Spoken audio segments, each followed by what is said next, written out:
आवाज पहुंच रही है या जहाँ तक भी लोग फोन के माध्यम से मुझे सुन पा रहे हैं, आप सभी को आज विश्व आदिवासी दिवस की हार्दिक बधाई मंगल कामनाएं। आज ये एक ऐतिहासिक दिन है जिसके लिए मध्य प्रदेश की तमाम साथियों ने मुझे बुलाया। मैं आप सभी का आभार व्यक्त करता हूँ। मैं अपनी टीम के मुस्लिम साथियों का भी आभार व्यक्त करता हूँ जिन्होंने इतना अच्छा स्वागत किया। अब क्योंकि यहाँ पर सड़क है और व्यापारी से लेकर मजदूर तक मुझे सुन रहा है, आज सीधी सीधी बात करूंगा कि आज का जो दिन है ये मूल निवासियों का विशेष दिन है। सही मायने में अगर देखा जाए, भारतीय इतिहास को खंगाला जाए तो इस इतिहास में आदिवासी समाज का एक महत्वपूर्ण योगदान है जो कहीं ना कहीं आज धूमिल किया जा रहा है। आज के मौजूदा समय में जहां देश की आजादी को 70 साल से ज्यादा हो चुके हैं, वहां टेक्नोलॉजी की बात ना होकर सिर्फ जाति और धर्म की बात होती है।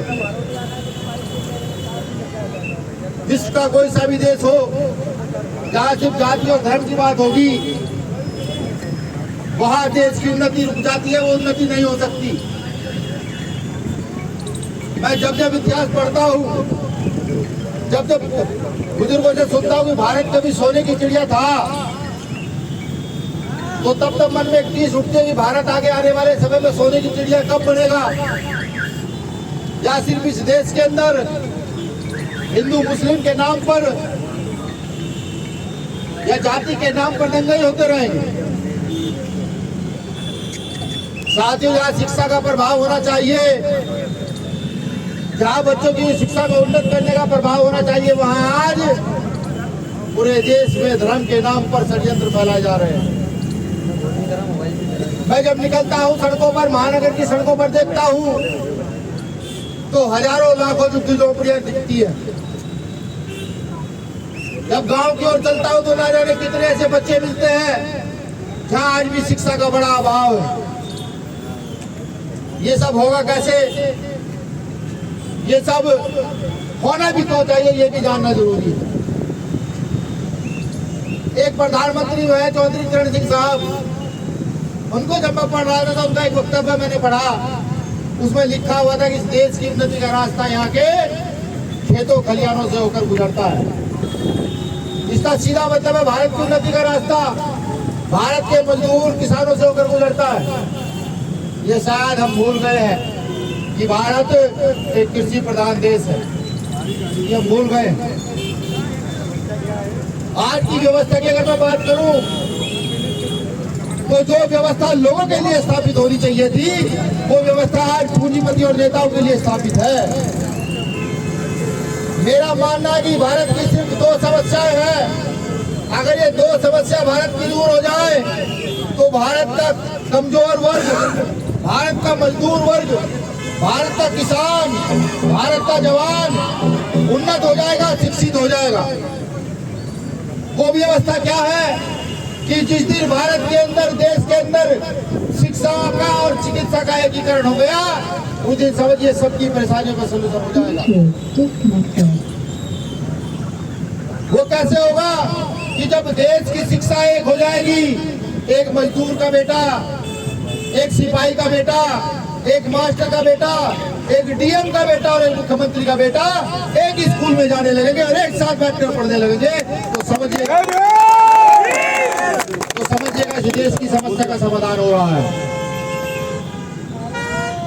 जब डीएम का और एक मजदूर का इलाज एक हॉस्पिटल में एक बेड पर होने लगेगा, तो समझिएगा यहाँ से गैर बराबरी खत्म हो रही है। अगर ऐसा नहीं होगा तो ये सिर्फ सुना जाएगा, हमारी औलादें सुनेगी, इनकी औलादें सुनेगी, भारत कोई सोने की चिड़िया का देश था। लेकिन हम बाबा साहब अम्बेडकर के लोग, हम पेरियार के लोग, हम बिरसा मुंडा के लोग इतना तो काम सदियों से करते आ रहे हैं कि जब जब हम लड़े हैं, हम खड़े हुए हैं, तो हमने व्यवस्थाएं बदली हैं, परिवर्तन किया है, लगातार गरीब लोगों के साथ मिलकर के इस व्यवस्था को चुनौती दी है। मैं तो सिर्फ आप लोगों से एक वादा करता हूँ, इस चौराहे पर खड़े होकर के, जिस दिन भीम आर्मी के लोग, जिस दिन आजाद समाज पार्टी के लोग यहाँ की कोई शासन सत्ता की कोई छोटी सी चाबी का हिस्सा भी अगर बन गए तो उस दिन बताएंगे कि क्या क्या सुविधाएं, क्या क्या व्यवस्थाएं प्रत्येक वर्ग के लिए प्रदेश में लागू होती है। सरकार बनने के बाद कितना बजट आता है, उन बजट का प्रयोग कहाँ कहाँ होता है, कितना बजट किसानों के लिए होना चाहिए, कितने बजट का हिस्सा सरकारी कर्मचारी के लिए जाना चाहिए और कितने बजट का हिस्सा यहाँ के व्यापारी के और मजदूर वर्ग के लिए होना चाहिए, ये हम जैसे लोग बताएंगे।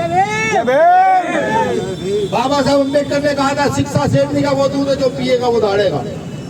इसका जीता जाता उदाहरण मैं आपके सामने खड़ा हूँ।